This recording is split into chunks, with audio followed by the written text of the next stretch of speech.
swerve, shake, dance, slurp, burp, break, dance, swerve, burp, shake, dance, slurp, burp, break, dance, burp, swerve, shake, dance, slurp, burp, break, dance, swerve, earthquake.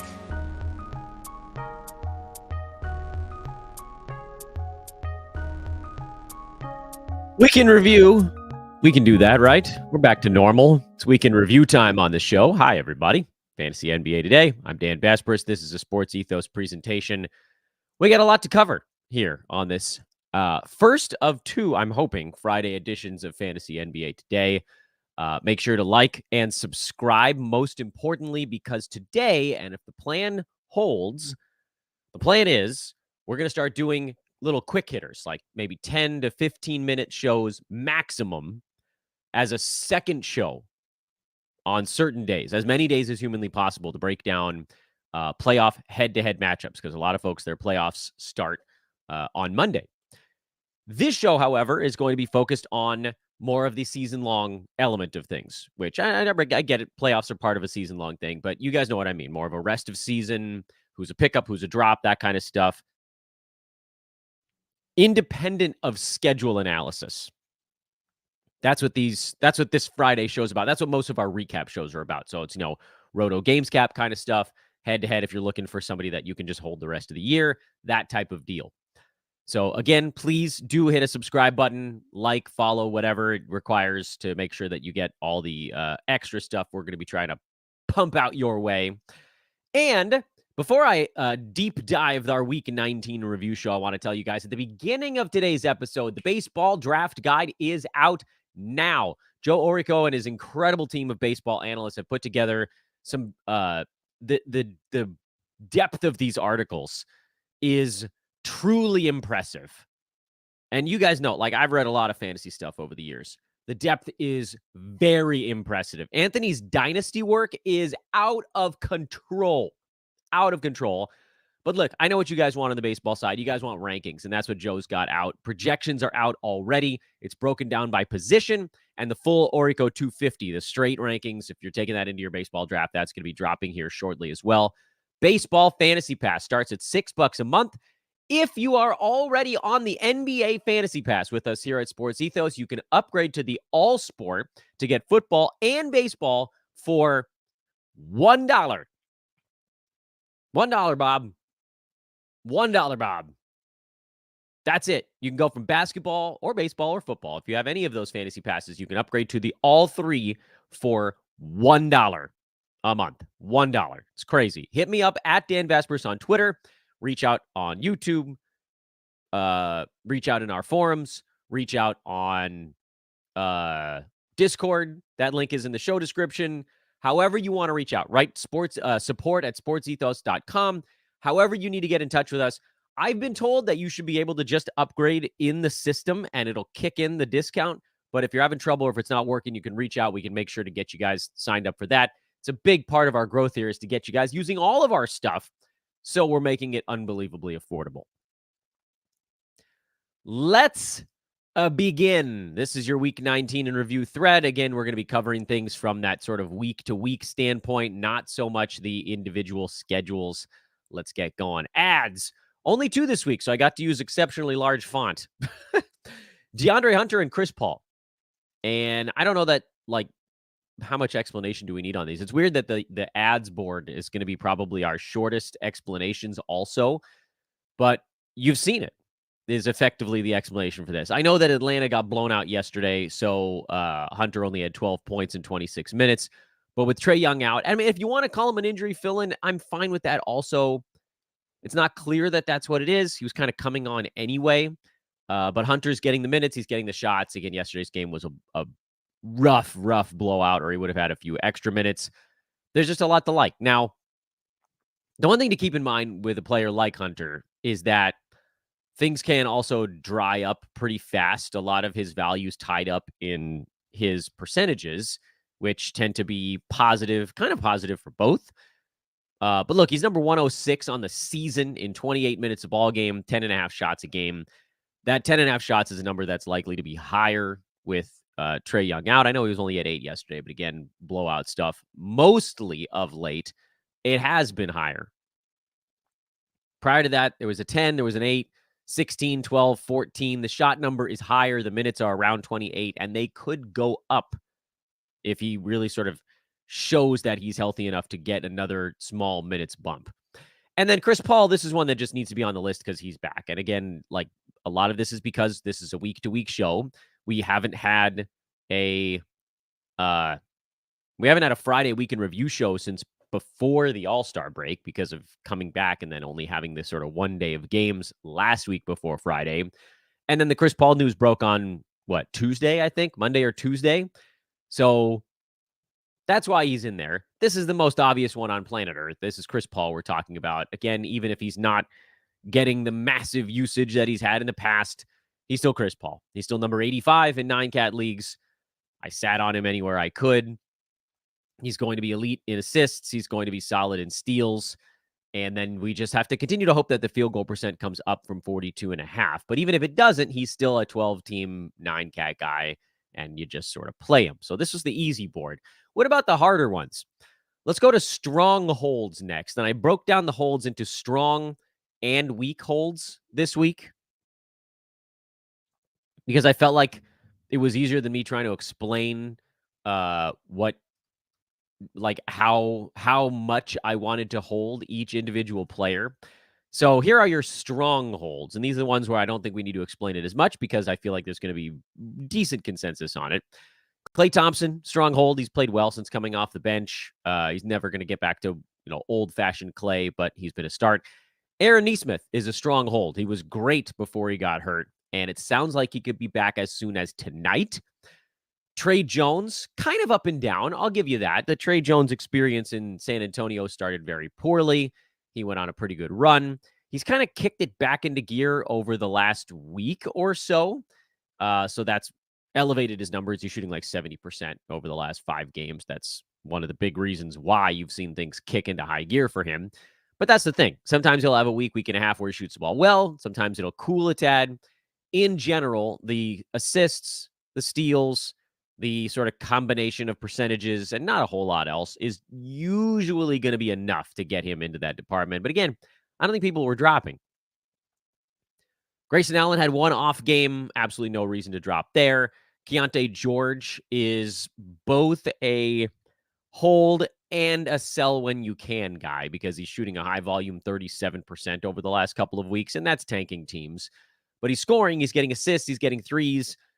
So what you kind of have to hope for here is that at some point he does have a spell where he shoots 47% for a week or 2 weeks or 50% for a week or whatever it is. And then you're like, oh, okay, I got my window. Because when he does that on 13, 14, 15 shots a game or whatever he's getting these days, you're looking at a guy that could put up like a 20-7 kind of night with 3 3-pointers, and people are going to want that because they're going to start to think, oh, this is just what's going to happen now. But no, we're clever. We are clever. We know what's what. Denny Avdia is a strong hold. Tre Mann is a strong hold, kind of in the same vein as Keyonte George, but with slightly less impactful field goal percent dip because he's not shooting as much as George is. So Mann is probably a little bit of an easier asset to hold on to and or move. Marvin Bagley is a strong hold. He was a soft hold about 2 games back, and then he started to rev it back up again. Herb Jones, very strong hold. He's in there. I don't even know why he's on this list. Asar Thompson is a strong hold. The fact that he still got minutes even after Isaiah Stewart came back was a good sign for him moving down the stretch. And then maybe the hardest one in this whole category is Isaiah Hartenstein.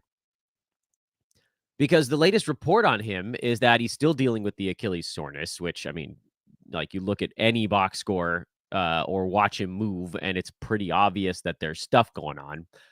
The problem, of course, is like you can't play him against a games cap because he might just play 20 minutes or he might play 9 minutes on one night if the Achilles is kind of acting up a little bit. I'm on it. Like this feels a little bit like malpractice, doesn't it? You play a guy on a sore Achilles. What's to stop that thing from just popping loose in a week? If I'm Hartenstein and I'm going into, I think he's a unrestricted free agent at the end of this year. I'm telling somebody, look, I want to win as much as the next guy. I get it. Mitchell Robinson's out and Julius Randle's out. And if I'm not playing even a little bit, then we got no size at all. But like, I got a whole career to think about. If he blows out his Achilles and has to miss all of next season, that's going to cost him like probably tens of millions of dollars. And that's probably one of the reasons that he's not extending himself too far in these games, is if he did, he's at risk of maybe blowing that thing out. But you got to hold on because we've seen what he can do. And I know the Knicks are hoping to get Mitchell Robinson back, but there's no indication that that's super close to happening. And we just have to kind of hope that for Hartenstein, this thing mellows over the next week or 2 weeks or whatever it is. And then maybe it does, maybe it doesn't. But like, you can't put that guy on the waiver wire. He's too good. The soft hold board is much shorter. Daniel Gafford, Derek Lively in Dallas, because they both had decent ball games with no Maxi Kleber. But when Kleber's in, all three of those guys were terrible. And that's super annoying. But it's also super exactly what we just saw happening. So again, I would love to try to hold on to these guys. I'm going to try desperately. I have Daniel Gafford in a couple of spots. You know that he was on the old man squad. And he was destroying everyone for the first 4 months of this year. But if it's really going to be a three-headed monster, then at some point we'd have to move on. And I'll try to give it a little bit longer. Same thing for Derek Lively. I'll try to give it a little bit longer, but it can't be indefinite. If it's really going to be mix and match time in Dallas, which feels a little bit silly, like you should probably have your guy, but they don't. And then Trey Murphy, the third, which I believe is now considered redundant because Trey is the third. That's junior. That's how it goes. There's senior, junior, and then a lot of folks go by Trey when you're the third of something. I believe his first name is actually Ken. Am I getting that right? I know that was the case for, yeah, I'm pretty sure that's right. By the way, common misconception, the Griffies are not named Ken. They're named George. Do you guys know that about the Griffies? George Kenneth Griffey, senior, junior, and then there is indeed a Trey in that family as well. I think he was playing football at Arizona like 6 years ago. I don't know what he's doing now. Anyway, so Trey Murphy, Ken Murphy, the third, whatever you want to call him. He still had a good ball game last time out, but the Pels ran extraordinarily small. Jonas Valanciunas just basically didn't play in that ball game. He had like 8 minutes, and then Larry Nance had like 20. And so there were these extra center minutes that went to Zion. And so that allowed Trey to slide in and get his wing minutes into the 30s, which, I mean, prior to that ball game, anytime the team was fully healthy, which they basically are right now, minus, a couple of guys that were not severely impacting the Trey Murphy playing time, then Trey was playing around 25, 26 minutes a game, which was fringe fantasy value. He was frankly going to be a member of the Doesn't Matter Club, but his minutes jumped when CJ McCollum went down. And his minutes will jump anytime that Zion takes a game off. And then they jumped just due to matchups in this last one. So he's on this roll right now for a variety of reasons. But if none of those reasons happens in the next ballgame, he immediately drops back to kind of that Doesn't Matter group, which, if I had to guess, you probably see it in their next ballgame, which is that tonight? They play tonight? They are. They're hosting the Pacers, 5 o'clock Pacific start time. So those are your soft holds. Here's the guys that I'm scared or nervous about or I'm dropping. And I'm putting Ben Simmons on this list every week until the end of time, until the sun swallows us all. Ben Simmons is not fantasy rosterable. He is a broken down mule who's trying to prove that he still has something in the tank when he doesn't. His body just cannot take the punishment anymore. And maybe someday in a magical universe, maybe that universe is next year, I don't know. Maybe there's a time where he gets back up to high 20s, 30s, whatever it was. Because he played that in, a couple of ball games to start this year, a couple of ball games to start last year. But then how long before it all comes apart? I had the over-under at 5 games. I don't even know if we can call it. Like, did we even get 5 games out of him since coming back? I know he's played in them, but has he really played in them? Drop him. Stop hanging on to this nonsense. Bojan Bogdanovic in New York, he's a drop. Simone Fontecchio in Detroit, he's a drop. I don't think you guys need me to go into excruciating detail on those guys, do you? Nah. Brandon Podziemski is teetering. A bad ball game yesterday. Andrew Wiggins is out indefinitely due to personal reasons. So I'm inclined to try to give Podziemski a little bit longer because it was like, okay, well, Chris Paul comes back. Then he takes Pods minutes. But then we didn't have Wiggins going out in that handicap. So those minutes come back in. But Moses Moody's taking a bunch of those because they don't want to go too small. And ultimately, it probably just means there's kind of not enough guard work left for Podziemski. It's all just hustle play at this point, which is great, but there needs to be something on top of that. It can't just be a few rebounds and a steal. There has to be a point or a pass or something. And then Amen Thompson is the other one on this nervous board. I'm going to give him one more chance. It does seem like now with Jalen Green playing a little bit better last couple of ball games that's meant that Thompson doesn't have nearly enough room to.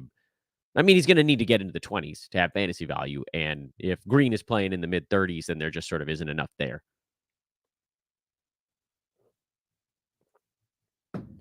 Watch list. But before we get to the watch list, I want to remind you guys one time here, mid-episode, to come hang with your pal Dan over on social media at Dan Vespers. And please, if you're enjoying this, and if there's somebody watching today for the very first time, which by the way would be awesome. It'd be nice to know if people are finding this show in March as they sort of head towards their fantasy playoffs or whatever's going on. Please do hit that subscribe button. That is unquestionably the largest thing you can do. And check out our pals at manscaped.com. Can you see how much better I look today? Look at the neck. It's cleaned up. Cheeks are cleaned up. The out of bounds hairs, they've been taken care of. I really want to push. I know they want me to push the Lawnmower 5.0 Ultra, but I really like the Handyman. This has been the coolest thing. So look, like the first Lawnmower, amazing. The Lawnmower 3 has been my favorite. I'll say that. That's one that I still keep around and I use a bunch. But difference between lawnmowers, I'll be honest with you guys, small. There are differences. But I didn't feel like I needed the Lawnmower 4 when I had the 3. It was working fine. It's a great, absolutely great tool. This I didn't have. This is just a straight electric razor. I hadn't bought one of those in a really long time because I mostly just shave with a sideburn trimmer because I'm extremely lazy and my personal hygiene is lacking. And then they sent this bad boy out, which is just so cool. It's just this little capsule. Looks like a pill almost. And pop, there's the top, comes right off. It's magnetized, so it's not going to fall off unless you give it a pretty good pull. You can see this given a little bit, and then there you go, a little bit more to get that top off. And it's just like it's an actual electric razor, which is so great that they make these bad boys now. And I wouldn't recommend using this on your whole face or whole body all the time, but like for cleaning up around facial hair, it's really been a wonderful thing to add to the arsenal around this place. Anyway, go check out manscaped.com. Promo code there is Ethos20. Ethos, ETHOS 20. Get yourself 20% off and free shipping on your order at manscaped.com. All right, let's get back to the watch list. There's a lot of names on here, and these actually probably do require a little bit of attention, or at least a few of them do, to kind of let you guys know how we arrived at this destination. Jordan Goodwin is on the watch list. He's on a 2-way deal, so he can't play every single ball game, and that's frustrating. And honestly, that makes him probably a guy you just simply can't add on the head-to-head side unless we somehow find out that he's actually going to just play in like a dozen straight ball games and not take zeros in between. When he was on his 10-day, he was playing, but then, every other game he would skip it, and it was never a guarantee. And, 2 hours before game time, we get the word that he's going to start or something like that. That obviously makes it a simpler call, but you might have to use a move to get him and then use a move to get off of him in head-to-head if he's going to just skip the next ball game. Roto, I can make a pretty good case, I think, that Jordan Goodwin could just be thrown onto your bench, and then when he starts, you just drop him into the lineup, sort of the Al Horford play this year. I've kept him on my bench in 2 Roto leagues basically the entire season for every back-to-back Boston's had, or every game that Kristaps missed for injury, or Jaylen Brown took a day off, or Tatum took a day off, or White or Drew or whatever. And so then Horford ended up with, whatever, I don't remember the number now, like 20 starts so far this year and puts up top 60 type of numbers in those. That's pretty useful. And there will probably be a handful more. And he was basically a waiver wire pickup. But a very hard one to use on the head-to-head side, especially because he took off half of the back-to-backs himself. Anyway, we're not talking about Horford. We're talking about Goodwin. I just think we might be able to use him the same way, which is roto stash, head-to-head, probably avoid. Santi Aldama is on my watch list. It sounds like JJJ is going to miss Memphis's next ball game. Is this the beginning of the end? No, probably not. Memphis just has kind of a loaded schedule over this little stretch. They're a back-to-back today, tomorrow with Portland. And then they basically go every other day until March 12th and 13th. You'll see JJJ skip one of those, and then he'll probably play until the last 2 weeks or so. And then maybe you'll get a bigger clump of Aldama at that point. So right now, spot playing is the way to go. Can't really be considered a full ad. Grant Williams bouncing back and forth between making a bunch of three-pointers and not. I don't think his fantasy game supports everyday rostership because of how lean his fantasy game is without three-pointers. So he's a perma watch list guy. Kelly Olynyk, I wish. Every time I say I wish, I want to quote The Simpsons. I wish I hadn't killed that fish. Kelly Olynyk is not, sadly, going to be a thing until Jakob Poeltl misses some time, which may be never, or possibly the very end of the season. Sad face over here, but that's the truth of it. Taylor Hendricks in Utah, his minutes have definitely increased into the mid to high 20s, but we haven't really seen enough fantasy stuff yet to put him on a roster. Bol, same thing, but probably needs Nurk to not play to be a functional player daily. Corey Kispert has been real damn close, and we've talked about him a bunch on this podcast, and I've been yelled at, frankly, for talking about Kispert too much on the show. But he looks confident these days. He's number 87 over the last 2 weeks, which by all accounts means he's a guy you could add, although he did get a couple of spot starts in there. But he came off the bench yesterday and had 20 points. And each game, last 2 games in a row, he shot exactly 8 out of 15 for 20 points. One of them, he made a couple of free throws. The other, he had an extra couple of three-pointers. But he's hitting threes. He's making free throws. He's been pretty good lately. And so I think you could probably roster Kispert in most formats right now because he gets you threes on a good field goal percent. And that's not easy to find. He's better than people give him credit for. He's on an awful team. There's no denying that nonsense. But you could probably call him an ad if you wanted to. He's like right at the top edge of watch list. Karis LeVert had a big ball game in there, whatever that was, 7 overtimes. But he basically, it doesn't almost matter. It doesn't matter almost what he does. I'm almost definitely not putting him on my roster. I can't. It's this Santi Aldama thing too, where like maybe, at least with LeVert, we kind of know what his percentages are, so we can make the call easier. With Aldama, we don't know as well. But it's so hard for me to go full bore into guys that are bad in both percentages because I play 9-cat. The Clippers man, that's Terrence man, not Trey, is on the watch list, mostly because we've seen this thing. He wakes up for 2 weeks, he disappears for 2 months. It happens twice every year and has for like 3 seasons in a row now. Duop Reith is on the watch list, not because of anything that I think is about to like shift in his fantasy game, but mostly because we're waiting to find out if DeAndre Ayton's going to miss more than a game or 2 with this wrist injury. And frankly, even if he does, we're waiting to find out if we can put Reith in the injury fill-in board. Because the last time that Ayton was out, Reith was only good like 1 out of every 3 ball games. So it's not a guarantee that he's even a safe injury replacement. So right now he's a watch list, see what happens. And if he looks like a safe injury play, then we'll move him into that part of the board, which is coming up here in a moment. But first, Toumani Camara. He put up a decent line for the Blazers in their last one. I don't have a whole lot of faith that that's going to stick, but you can at least watch list him. The Stream While Warm board got PJ Washington added to it. He's now a member of the Stream While Warm contingent, along with Bobby Portis, Jordan Clarkson, RJ Barrett, Kevin Huerter, and Malik Monk, who kind of alternate, Jeremy Sohan, and Jalen Green. Those are the Stream While Warmers. if you're wondering if some name is missing, the answer is yes. That name is Naz Reid, because he's been temporarily placed in the injury fill-in board with Kyle Anderson out, and then Naz will likely return to the stream while warm contingent when the Wolves get healthy once again. The brand new Doesn't Matter Club. I know you guys are all very excited about this one, which is the most possible excitement you could ever have about a page that doesn't matter. The players currently on the Doesn't Matter Club: Max Strus, Gary Trent Jr., Saddiq Bey. These are guys that no matter what happens over the course of every 2 ball games, over every 10, they're going to be right in that doesn't matter window, which in my eyes is between picks roughly 105, 110, and about 140. You can play them. You can not play them. They'll help your head-to-head team if they're healthy enough to go. They won't really help your roto team all that much, but it'll keep you from falling behind against the games cap.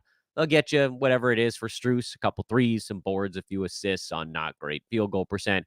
Gary Trent will get you some threes, maybe a couple of steals. Who the hell did I just say was on here? Who's the last one? Saddiq Bey. He'll get you some threes on bad field goal percent, but he'll also get you some rebounds. Like, it shouldn't surprise anybody that when you look at the numbers here, Saddiq Bey is ranked 129 on the year. Strus is 118. Trent is on the season much lower than that, but lately he's more like in that 130 range. This is just who these guys are. It's who they are in their current role. Admittedly, for Strus, this is a lot better than any of us expected. Playable, and he was a lot better than this for a long part of the season. Then he went through an ungodly shooting slump, but he's kind of leveled off. And we'll probably continue to add players to this doesn't matter board as the season winds down here. But it is something I'd like to carry over into next year, because I think there's going to be a bunch of guys like this. If we're kind of starting to isolate them earlier in the year, I think this board would have filled out quicker, but ultimately that doesn't matter. And here is your hefty injury replacement board. We'll give you the names. We'll give you who they're replacing, and then we will wrap things up. Ayo Dosunmu continues to replace guys that are out. And with these guys just out for the year, I suppose I could just call him a rest of season guy, and he doesn't need to be here anymore because LaVine ain't coming back. Patrick Williams ain't coming back. So sure, Ayo Dosunmu, call him a rest of season guy. I think still we need to classify him as an injury replacement because he's never done it with those other guys healthy. And in my mind, it's a better way to keep things organized. Andre Drummond, all of the above, plus Alex Caruso. If Caruso plays, Drummond, that's the one that it's attached to right now. Royce O'Neal with Bradley Beal and Eric Gordon out. Josh Hart with OG Anunoby out. Precious Achiuwa with Julius Randle out. Paul Reed and Kelly Oubre Jr. with Joel Embiid and now DeAnthony Melton again, both out. Al Horford, nobody's out for Boston as far as I know in this ball game, but I'm just keeping him on the perma injury replacement board. Nick Richards, by the way, he's an injury replacement, but he's also kind of in the doesn't matter group. Malik Beasley for Chris Middleton. Duncan Robinson for Tyler Hero. Reggie Jackson's a maybe for Jamal Murray. I put him on the list, but he's very much a maybe. Dennis Schroeder and Cam Johnson for Ben Simmons and Cam Thomas. I would assume that if Cam Thomas comes back, it probably ruins both of those guys because of how much usage he uses. Ben Simmons, hard to tell if he ruins either of them. I think he would probably knock Schroeder out quicker because Simmons is sort of more your point guardy type, where Cam Thomas is firing away. Naz Reid is on this board with Slow-Mo out, and Benedict Mathurin is on this board with Aaron Nesmith out, although it sounds like that one might be evaporating here as soon as later today. And that is your week in review. We're a hustling, man. One question in the chat room that I want to get to is, what about beef stew? Isaiah Stewart has garbage fantasy game. Yes, it's true. It's true. No one seems to notice because he gets a few rebounds and hits a three-pointer from that power forward spot. But he played 31 minutes a game before his injury, and he was number 192 in 9-cat. Bad field goal percent, bad free throw percent. Not very few assists, not a ton of defensive stats, just 11 points per game, not enough to float value there. 11 and 7 with 1.5 threes is fine if that's the only stuff you're attacking, but he is a long way off from fantasy value. The only way that he climbs would be if the number of shots per game goes up, which is possible because, again, they got rid of Bojan Bogdanovic and they got rid of Alec Burks.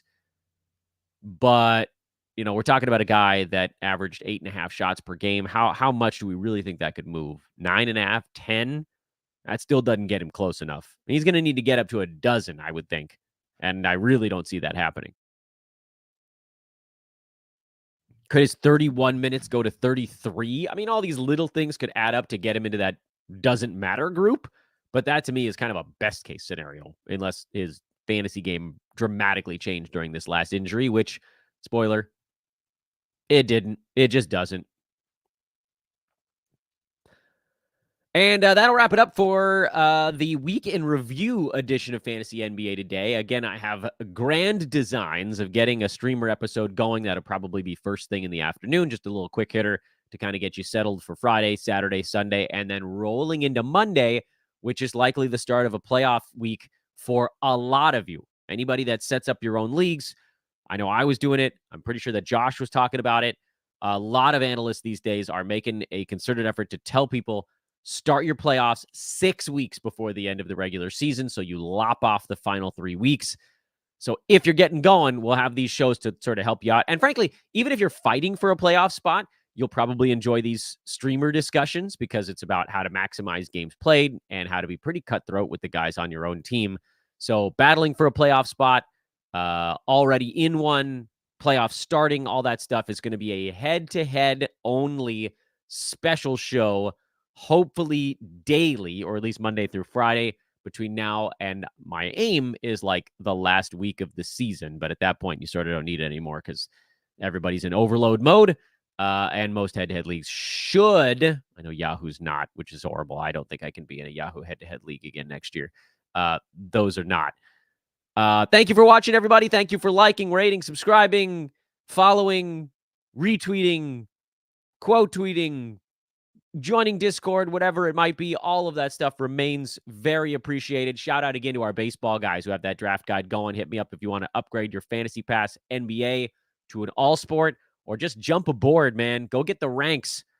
They're going to be awesome. Baseball guys are crushing it right now, and I see a few of you already have, so that makes me very happy. Something like maybe 4 or 5 of you have reached out to me to upgrade your NBA to all sport. Keep them coming. Keep them coming. The beauty part is if you think it through, like if you upgrade now, that'll take you into the NBA draft guide at the end of this. Like baseball season will take you into the start of NBA. And if you get that all sport now, if you upgrade for the $1, we're not going to change that price. You can lock that in forever as long as you don't turn it off. By the way, the NBA Fantasy Pass is probably going to go up by $1 for next year. So if you get the all sport now, you'll have all 3 major sports probably for the same price as NBA alone next year. It's a no-brainer. I'll talk to you guys later today or on social or both. Heaven forbid. Clutches pearls.